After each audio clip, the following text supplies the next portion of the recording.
The Finals by Embark Studio has released their most recent update where they join in on the holiday festivities. Between a few new cosmetic items given for free and a change to the map of Monaco, the holidays have hit the finals. But that's not the only things that have changed with that update that we got recently. So today I want to run down with you the kind of first, because there was a smaller update before this, but one of the first big updates for the finals. So as we go along, drop your thoughts down below. Have you played the finals? What are your thoughts on the game? Whatever the case, drop your thoughts down below. Make sure to like if you enjoy the video, and of course subscribe if you want to stay up to date with all things FPS content, from more finals coverage to Modern Warfare 3 and Warzone stuff to other FPS games out there. We got you covered here on the channel. And finally, make sure to check out my friends over at Gamer Advantage for 35% off your entire order of what I think are the best blue light glasses on the market, but more on that later.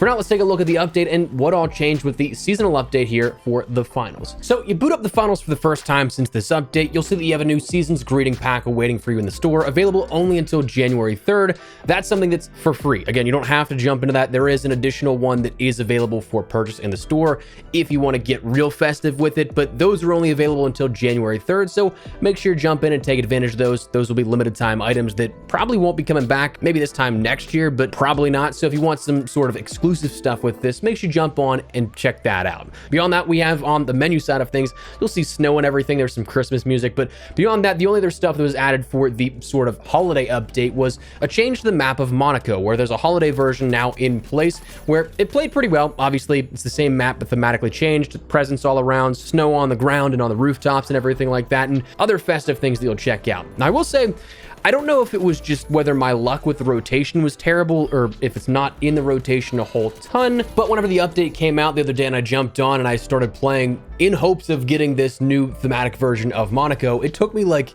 3 to 4 hours to end up getting it for the first time, and that seemingly hasn't changed a whole ton in pace since I've been playing since the update came out. But again, maybe that's just my bad luck, but you might see it, you might not if you end up jumping in and trying it out for a little while. But if you're looking for it, be patient, it will come up. But again, that's the update here on the holiday side of things. There's not a whole ton for the holiday event itself, which is totally fine. I mean, the game just launched 2 weeks ago, so I wasn't expecting anything crazy. Honestly, from an outright position of when they ended up launching this game, I'm kind of surprised they did a holiday update, but I mean, I'll take it. It's fun to play around with this on this thematic change. It's nice to get some free stuff here in the shop, and of course, just having some festive themes to it is pretty cool.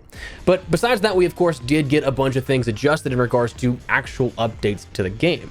We saw adjustments to abilities, gadgets, weaponry, maps and modes and stuff like that. So kind of breezing through this, not to stick too much on it, but you end up seeing that the abilities of the goo gun, mesh shield, and recon senses were adjusted, where the goo gun fixed an issue with it. The mesh shield had a slight nerf where it reduced the health by 150, and the recon senses had an activation cost reduction to 1 from 2. The gadgets of the C4, dome shield, gas mine, glitch mine, regular mine, pyro mine, and the RPG-7 all had nerfs to them, while the stun gun had a slight increase in that range, so a little buff to that. We saw the weapons of the flamethrower, LH1, M11, and SA-1216 all have buffs to them, while some other adjustments like the AKM, melee weapons, and the riot shield all ended up having adjustments to fix previously bugged or issued items. And then we saw some adjustments to the vaulting and zipline movements, but again, nothing too crazy in that sense. But the first sort of major update is in the books. Yes, we did have an update a couple of days before this to the finals, but again, it wasn't as in-depth, changing things like different abilities, different equipment, and weaponry, while this one did. Obviously also offering a slight adjustment to one of the maps on offer as well. So again, first sort of big update in the books, and it plays pretty well. I'd be curious to see if any sort of future abilities are adjusted or weapon tuning happens beyond this. Obviously it will happen. It's more, I guess, the larger question of when that may be happening. I'd be curious to see if they touch any of the light cloaking device or the SH-1900 shotgun. That is a lethal combo for sure. Probably what I've seen the most since this update went out, and we saw some adjustments to the other weaponry.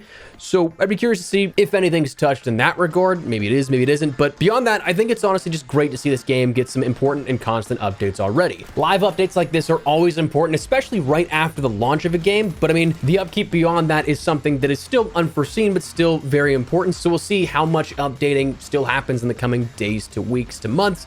but so far so good, I think. Beyond that, feels nice to come back to this game here. I, of course, played a bunch at launch, but the last couple of days have been me like getting footage for Modern Warfare 3 or Warzone or something like that. So coming back to it now, one big thing that I noticed is that the game feels way more fluid on PC with mouse and keys as opposed to controller. Some of the gameplay in the last video we talked on, where it was just like the overall review of the launch of the game, I was playing with some mouse and keys, but also I wanted to see how it felt on controller as well, because I didn't play controller at all, I think, through any of the betas or play tests that I had with it. So I just really wanted to kind of experiment with it, and it was pretty clunky, it felt like. I will say, I'm not sure if it's just like a matter of Steam not liking some inputs.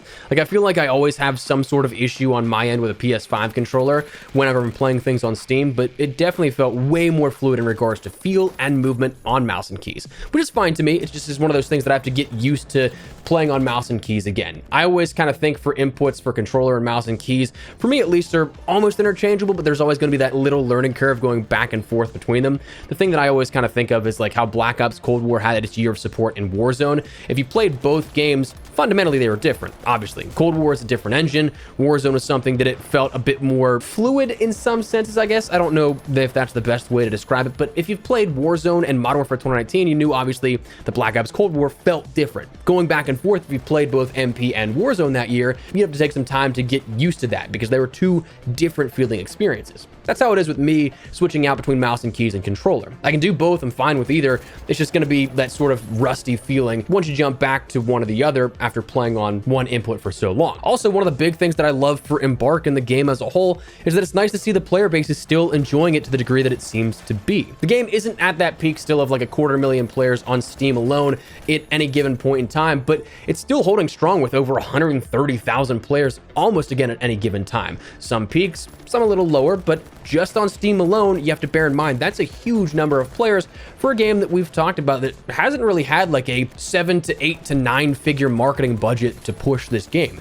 That's awesome to see this organically doing so well as compared to other games out there. I've been watching like some of the directories on Twitch, and it's constantly higher than Apex, constantly higher than Warzone in some points. So it's awesome to see that this is still doing as well as it is. Love that for the team. But anyways, that's where we're at. Just wanted to briefly touch on the finals and the most recent update here for the holidays, so that you can end up getting some free stuff, taking advantage of course, the new thematic changes to Monaco and the map there, as well as some adjustments to the overall gameplay experience. So that said, let me know your thoughts down below. But that's what we're going to call it. Before we do, though, make sure you check out my friends over at Gamer Advantage. Right now, there's a site-wide 25% off discount where code Espresso can stack to give you 35% off your entire order. Still one of the best discounts on the year so far, but if you guys want to check it out, I firmly believe in these guys. I think they're the best blue light glasses on the market. I've worked with them for nearly 3 years now, and I cannot recommend them enough. From what I've seen, they're the most lightweight, comfortable, and durable frames, and I definitely think they've helped my daily productivity out. Full transparency, yes, they are a bit of an investment, but I think your vision's absolutely worth investing into, especially if you're like me and looking at a monitor, phone, or gaming for a good chunk of the day. If you guys would like to learn more, at the very least, I'd recommend just checking out their website to learn more about the product. They break down the science and all the specifics way better than I ever could, but what I can personally say is I do highly recommend them. If you guys want to learn more, check the link in the description below. And if you'd like to pick something up for yourself, use code Espresso to get 35% off your entire order. But that said, that's going to wrap it up. So your thoughts down below. What do you think of this update? What do you think of the finals overall? Whatever the case, drop your thoughts. But if you enjoyed the video, you found it at all insightful, do me a favor and drop a like on it. And if you're new to the channel, make sure you subscribe for more maybe content on the finals, more FPS related content. I'd love to have you in the community. But for now, thanks so much for watching. My name is Espresso. I'll see you later. Take care and peace.